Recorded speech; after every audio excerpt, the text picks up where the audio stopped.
Hei! Da, întoarce camera. Întoarce camera.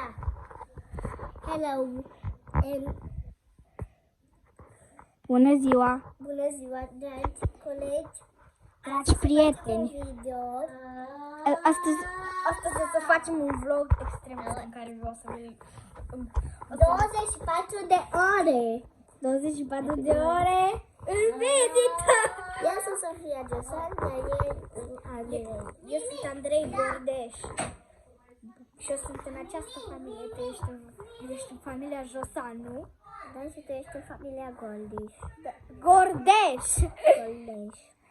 Ok. Da, Astăzi o știți. să vă încărcăm un vlog care o să vi-l postez pe iubiți. YouTube. Da. Și o să mi-l vizionați. Da. Și să adună 2020 de like-uri Și 1 milion de abonați ca să primim un YouTube Play Button. Da, atât de mare să fie. Da, că și toate orașele există așa ceva, că dacă facem mulți Vrei să abonați. dansăm? Data viitoare o să mai facem un vlog. Când o să vine Sofia la noi, o să facem un vlog. Mâine o să facem un vlog. O să facem un vlog cu 24 de ore îmbrăcați în negru! Da, 24 de ore îmbrăcați în negru și în roz, nu?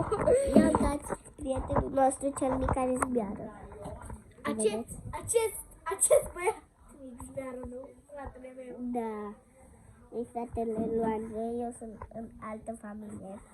Uitați ce squishmallow! Uite ce squishmallow avem aici. Dacă vreți și voi un squishmallow, nu uitați că o să vă facem un giveaway. Și Ne facem un să giveaway. să scrieți în comentarii că ce vreți. Trusa de inele sau cu dinozauri sau squishmallow! Da, care o să vi-l scriu eu în comentarii. Scrieți în comentarii și dați Scrieți în butonul de comentarii like. ce vă doriți și dați-ne like la acest video. Vă pupăm! Pa, pa! La revedere!